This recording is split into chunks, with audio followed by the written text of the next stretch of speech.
while since I've done an update, and so I'm going to do one on my way home so I can multitask while still getting out some things that I needed to say.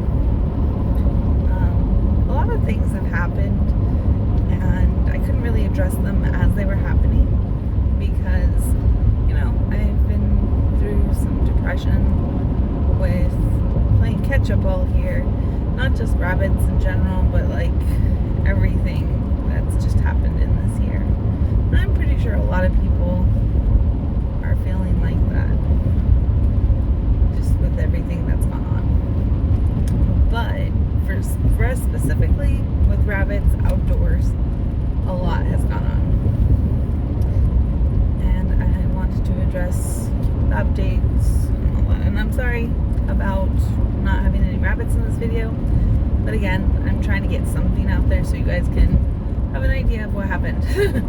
And I will do a rabbit update hopefully much sooner now that I've gotten this stuff off my chest. And beautiful autumn Maine background can't hurt. It's only for a few weeks out of the year, and honestly it's my favorite time of the year, so I don't see a problem in sharing that. Seeing how pretty it is with all the reds and oranges and yellows that are going on right now. My phone is on the GPS stand, so if I hadn't addressed that, I'm sorry, I'm a bit scatterbrained. The ADHD symptoms are very strong in me today. Just stress makes it worse. So, let's start with what happened this year. Beginning of the year, we start off with bad luck.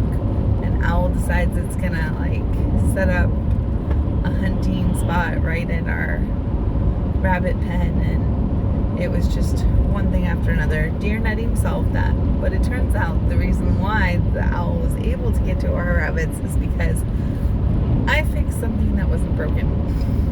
I had a metal fence instead of the wood picket fence. And I thought, even though my rabbits are pretty tough rabbits, they, less stress is even better, So let's block some of that backwoods area so then they don't even have to see the animals that are there at night. Even though it wasn't affecting them, I thought, it can't hurt. Well, I gave the owl something very sturdy and closer to the rabbits to perch on so that they could basically pounce on them easier. And that was pretty depressing. The deer netting saved our rabbits, and we had some losses because of it as well. Because it took time to get the deer netting and all that. But once it was up, it worked like a charm. Can't recommend deer netting enough if you have outdoor rabbits. And that was one problem solved. We had a problem, took a little bit of time, but we solved it. So then it goes on into the year, and this is the first year we've had blemishes, or at least male blemishes that have hit puberty. Jack was super mellow, sweet, seemed like he was never going to hit puberty, but Wilbur Jr., puberty hit him hard, and the determination to break through anything and everything I put him in, except for that pen that I ended up making him right next to the girls. Everything else he broke out of. Anything we did, he broke out of it again. It took him a while. That's how determined he was. And he is a strong rabbit because he's huge. Well, he was. I will get into that soon.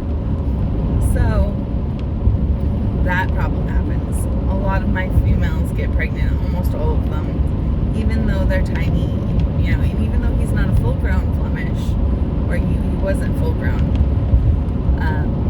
he still had the genetics for a giant rabbit, and a lot of these females were like little 4-pound rabbits.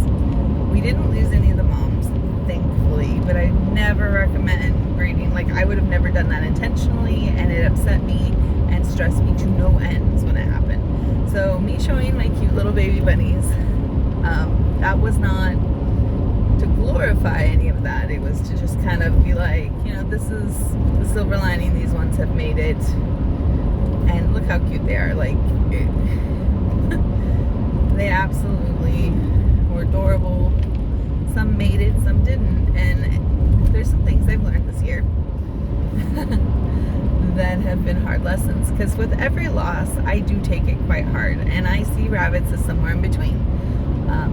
I am not a pet only rabbit owner, and I am not I don't eat them, but like I know that it's like I don't knock somebody who eats them, and I don't knock somebody who just keeps them as pets. To each their own. I see them as a kind of somewhere in between. They give us poo for our garden, and they're companions, and we try to give them a nice life. So the fact that they were dying over something I did was really heartbreaking. With the fencing, that I did, and I actually made things worse. So that really kicked my butt. And then with Wilbur Jr. getting out, and I'm going, what am I supposed to do? How am I supposed to keep him in? He gets through everything. And I finally made him a pen that he couldn't get through. So I'm like, yeah, we finally fixed this,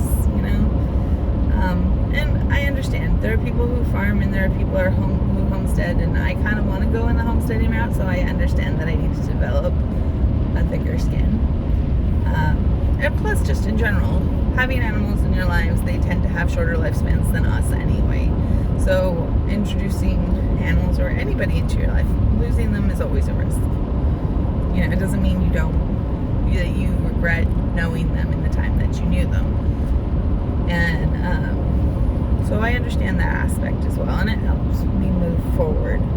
But it doesn't mean that in the time that we lost them, that it doesn't suck really bad, or that it can't be very depressing. Wilbur Jr. getting out was a huge stress. He just thinking, okay, the moms could be lost, the babies could be lost, just everything under the sun, even the ones that were born. Then there was we got to make sure they're okay, they're healthy, they're, such extreme genetics can cause problems, health problems, that people don't even take into account. They don't think about just because the mom happens to be able to pass the babies. We lost a lot of the litters. Not sure where the complication was there, but I mean, again, this is just something that can happen. I was thankful we didn't lose any of the moms to the birthing issue, but that doesn't mean that whole time I wasn't stressed out of my mind, worried about them, trying to keep an eye on everything, trying to make sure to pay attention when they'd be due if this day he got loose, and just how are the babies going to be okay. Accommodating the babies. When we breed rabbits, we don't breed them that often. We might have 2 moms at once, and I like it that way. It's pretty laid back. You don't have to worry. I like knowing when they're gonna, that's why the males are separate in my colony situation. So, I'm sorry I'm going on about this, but I'm trying to gather my thoughts while I'm saying them, because I've got a lot of stuff to do this morning. The other thing is, I've had rabbits outdoors for 6 years, and this is the first year I've had so many problems. One after the other after the other. You fix one problem, a new problem begins.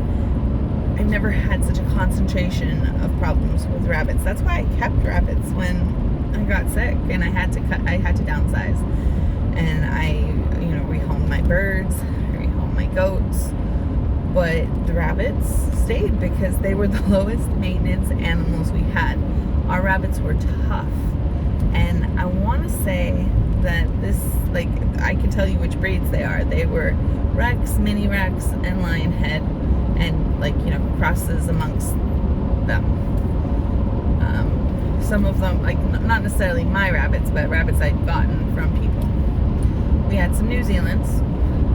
We had a couple of Californians, and alright, let's see. We're coming into town. Hopefully I can still just put Anyway, again, no issues. The babies didn't seem to get overly scared. They seemed to be quite tough, and like any rabbit that is stressed can possibly die. It's like when they get to a certain stage of stress, it can cause bloat, it can cause GI stasis. There's a number of health problems. However, each rabbit, just like any person, has their threshold for what they find irritating or stressful. And for our rabbits, that was a very high threshold. Like, they were outside, they seemed to enjoy it, nothing seemed to faze them. They'd run right up to the dogs, they didn't even give a crap, like 0 craps given. One of them continuously tried to flirt with my female dog, and my dog was not having it, and she growled at him. No bloat, no issues. Even the babies, really, like, pretty relaxed. Hyper and rambunctious, but I mean, as far as like their level of stress, it didn't seem to faze them. Then we get Flemishes and Lops in the mix. And I've noticed that whether they're adults or not, Lops get stressed out a lot easier. And I want to add that my rabbits are a little bit rabbit racist. They really are. And I was like, even the ones that had upright ears, because sometimes, not all Lops, even purebred Holland Lops, not always are their ears going to be down. But, if they're not down, as far as I understand, they're not show quality, but it doesn't change the fact that it's a purebred rabbit. I kept thinking, why are they so mean to them? Even the one with the upright ears, it's like maybe it's just they look different. Well, I've started paying attention to some other things, and I've noticed they have square-shaped heads. They're flat-faced. I found that Velveteen Lops, I've seen pictures of those. Those are not flat-faced. If I ever got another Lop, it'd probably be that type, just because they seem healthier. They don't have their noses squished in. Basically, Lops are like the pugs if you're into dogs, or Persians if you're into cats, of the rabbit world. They have flat faces, they have more respiratory issues, or they're more prone to it because they're quite misshapen if you consider what a rabbit's supposed to look like. Anyway, I think since my girls are so instinctive, they look at them like they're deformed, like something's wrong with them, and so they kind of shun them a little bit. And yes, in a setting like that, it's still a survival thing. Even if they've got food, they've got water, and they've got it all spread out, on the pecking order, my poor little Lops, especially considering they were more nervous rabbits, they seemed to be very cocky in the house, but outside with other rabbits, they just seemed very shy, didn't want to push through. The reason why we still have Rebecca is because she was more unfazed than any of the others. There's always an exception to the rule. And so, but we still brought her in because she'd lost a little bit of weight, not like a ton, but it was enough for me to go, okay, this isn't going to work. So she is permanently indoors. And with the Flemish, as they grow, as they're grown, very sturdy.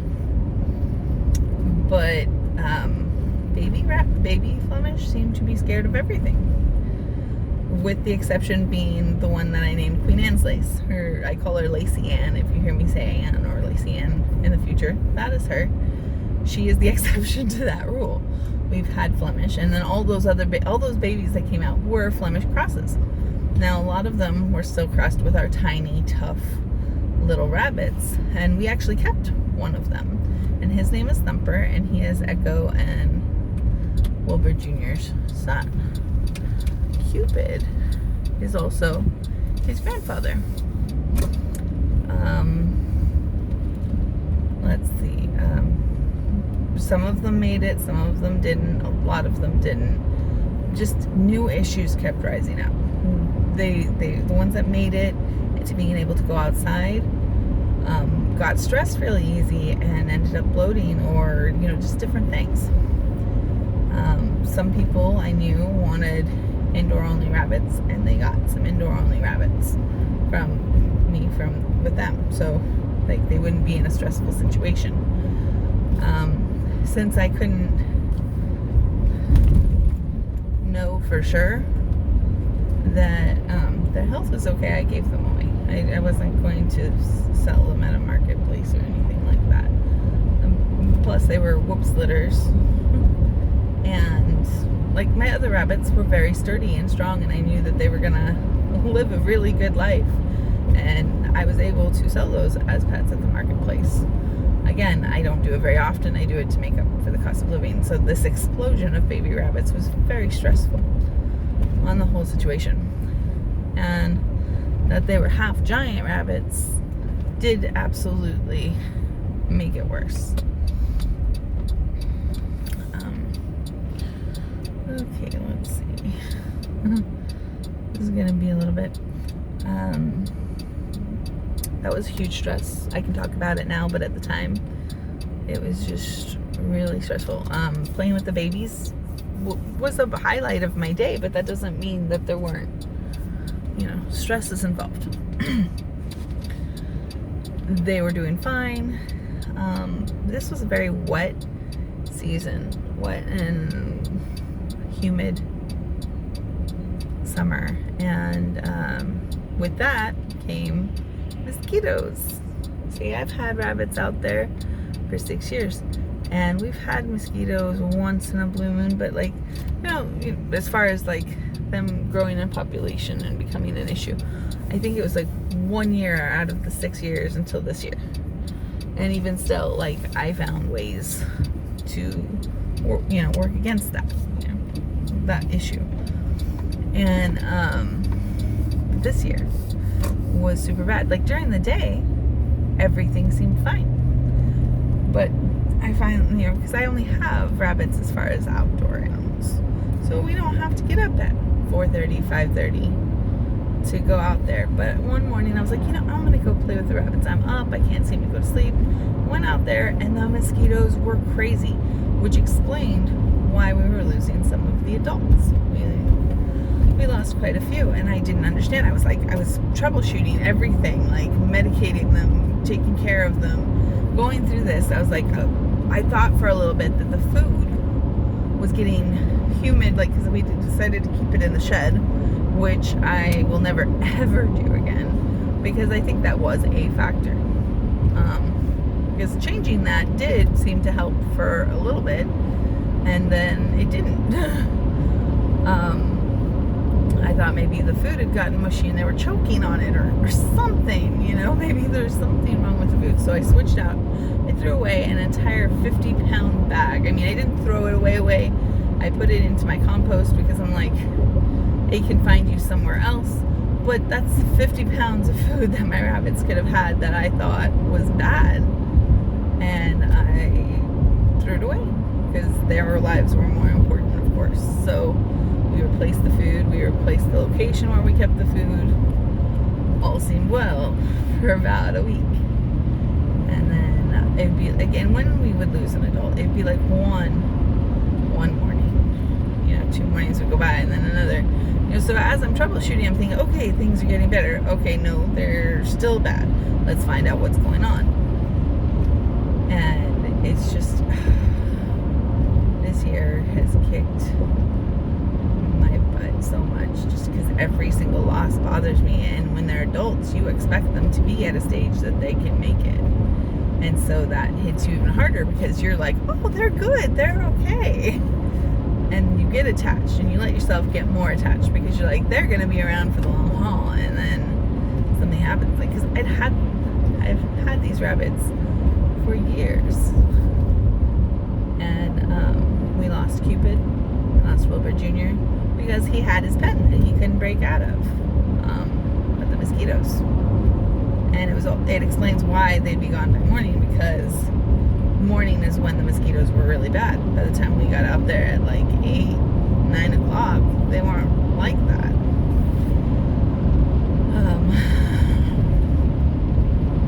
Anyway, there's the downside to that. We kept them for connected to quite a few of our rabbits that we loved relation-wise, and he's full of personality. He's such a sweetheart. I mean, they all were, but at the same time, boys are a little harder to get rid of anyway, and I was like, you know what, we're keeping him. We lost quite a few of our boys, and Ivy was like, Mommy, he's my baby, you gotta let me have him. So he stayed. It was Thumper, and he looks like a Thumper. He's gray, and he's got more black on him than Cupid. Also, there is another Cupid in the mix now, and it's not our Cupid, but my friend Darlene's. Lacey Ann, my Queen Anne's lace rabbit, is Snow and Cupid's baby. Her Cupid. So they're Flemish. They're all Flemish. Anne is the exception to this. Everything stresses them. Any new situation to their diet stresses them, and all of that other stuff. I think some of the babies were lost because Grandma likes to spoil animals a lot, and like in a bad way, I think. Sometimes with the intention of being good and thinking, you're just overreacting, this will be fine, just let them have it. You're miserable if you don't let them have it, blah blah blah, that kind of crap. So I stopped that as far as I understood, but then my daughter tells me, no, Grandma said I'm gonna feed this to the rabbits. And I said, well, Mom said no. So there was a bit of a battle there too. Just this year has been one thing after another, and very depressing for me, very stressful, and trying to come out and talk about that. Like, I want to be transparent about what happened, but I still needed the time to, you know, kind of mourn and grieve and get my head right before I could say anything. You know, plus I needed the time, and honestly, I don't really have the time lately, and I thought, you know what, I'm just going to take this opportunity because I have a really long drive right now, and, you know, you guys can see the beautiful Maine background, so it's a win-win, right? And if you don't want to hear me talk, just mute it and enjoy the reds and yellows and all of that.